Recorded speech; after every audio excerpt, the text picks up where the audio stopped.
Hello. Would you like a story? Today we're going to read Snow White and Rose Red by the Brothers Grimm. This was my favorite story when I was a child. I hope you like it. Once upon a time there was a poor widow who lived in a lonely cottage. The garden surrounding the cottage had two little rose trees beside it. One had white roses and one had red roses. The widow had two daughters. One was pale and fair like white roses, and the other was rosy-cheeked like red roses. They were good girls, always busy and cheerful.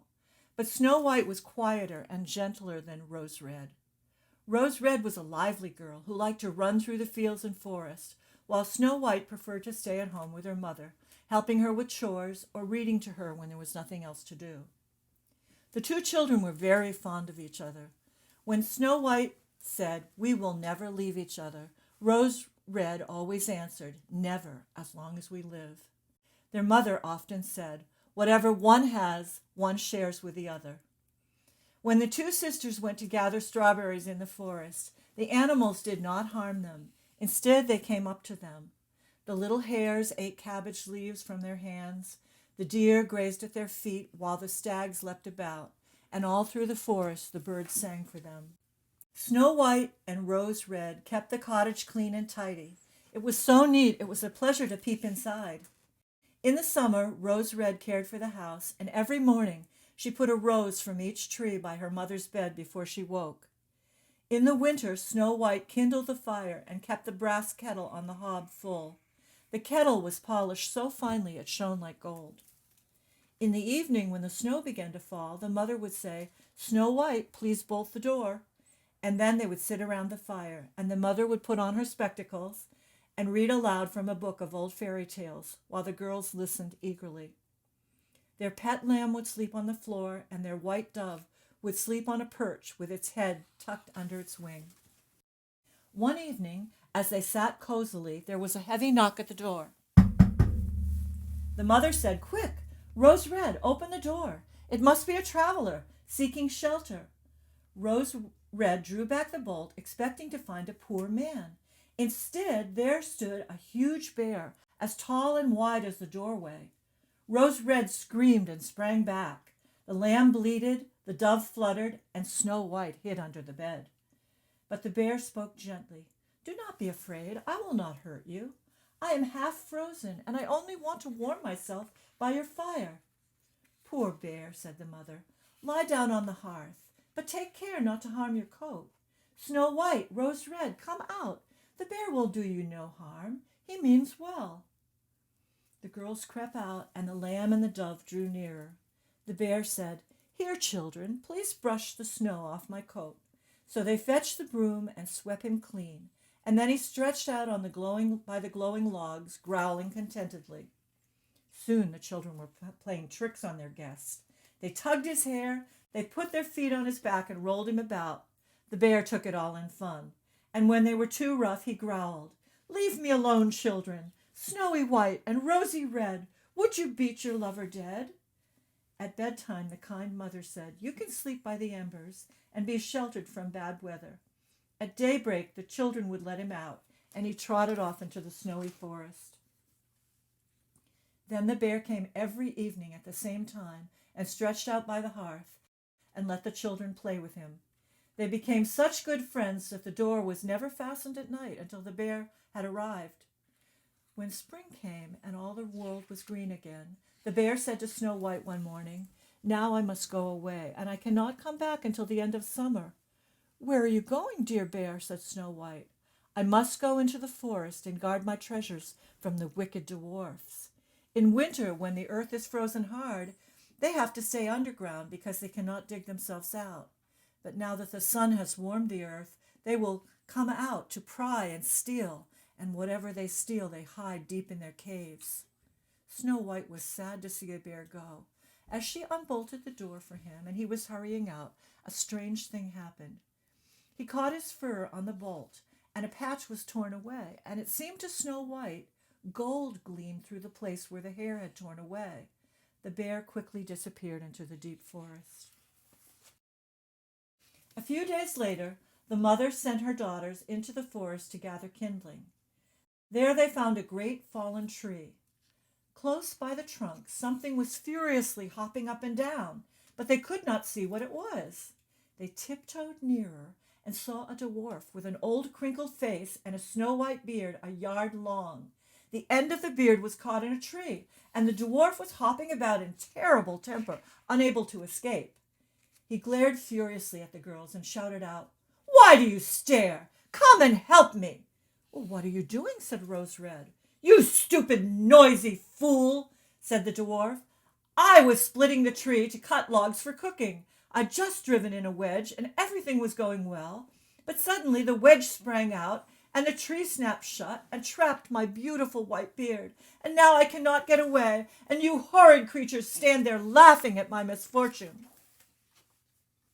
The children tried very hard, but could not pull the beard out. "I will run and fetch someone," said Rose Red. "Idiot!" shouted the dwarf. "Why fetch anyone? You are already too many. Think of something else." "Don't be impatient," said Snow White kindly. "I will help you." She took out of her pocket her tiny special scissors, and she snipped off the end of his beard. As soon as he was free, the dwarf seized the bag filled with gold, which lay half hidden among the tree roots, swung it over his crooked back, and slunk away, grumbling to himself, "Beastly children, you cut off a piece of my fine beard. Bad luck to you." Some days later, Snow White and Rose Red went to the river to catch fish. Near the water, they saw something that looked like a large grasshopper jumping up and down, as if it were about to dive in. They ran up and found it was the dwarf. "What are you up to now?" said Rose Red. "Surely you don't want to go into the water." "I am not a fool," said the little dwarf. "Can't you see that huge fish is pulling me in?" He'd been sitting on the bank fishing when the wind tangled his beard to the fish line.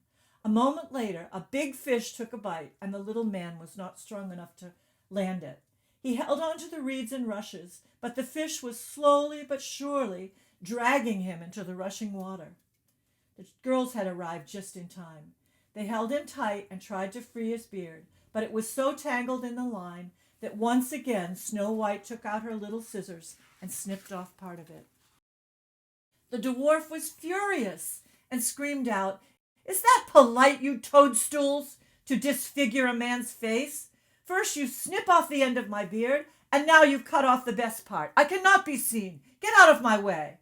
And then he snatched up a sack of pearls concealed among the rushes and quickly dragged it away, disappearing behind a stone.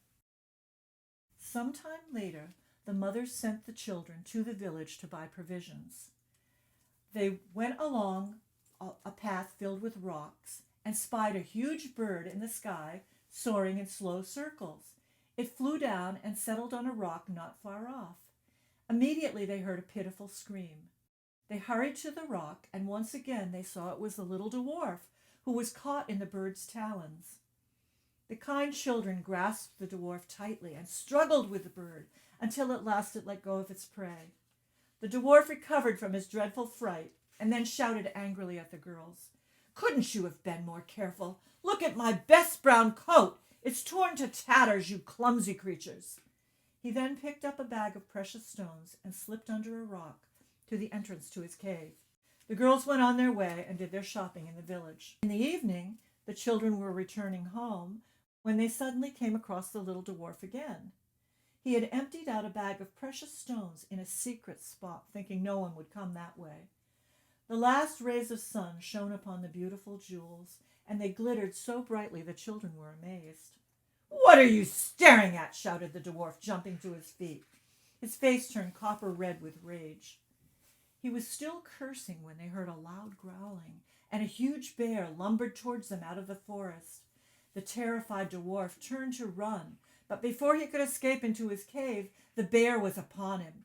Shaking with fear, the dwarf begged, "Oh, dear Mr. Bear, spare me. I will give you all my treasures. Look at these beautiful jewels. Let me live. I would not make much of a meal for you. Come, take these wicked girls. They are plump and tender." The bear took no notice and knocked the dwarf to the ground with one blow from his great paw.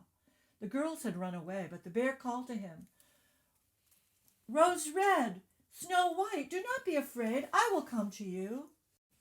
The sisters then recognized the bear's voice and waited, and when he approached them, his bear skin fell off, and there stood a handsome young man, dressed in clothes made of gold. "I am the king's son," he said.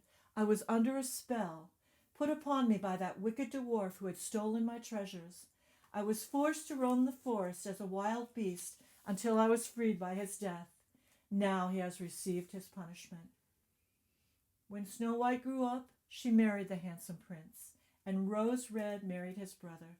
The old mother came to live in their magnificent castle and lived there happily and peacefully till the end of her days. She took the 2 rose trees with her and planted them by her window, and every year they bore beautiful roses, white and red. Thank you for listening to the story. I hope you'll come again and listen to another story another time.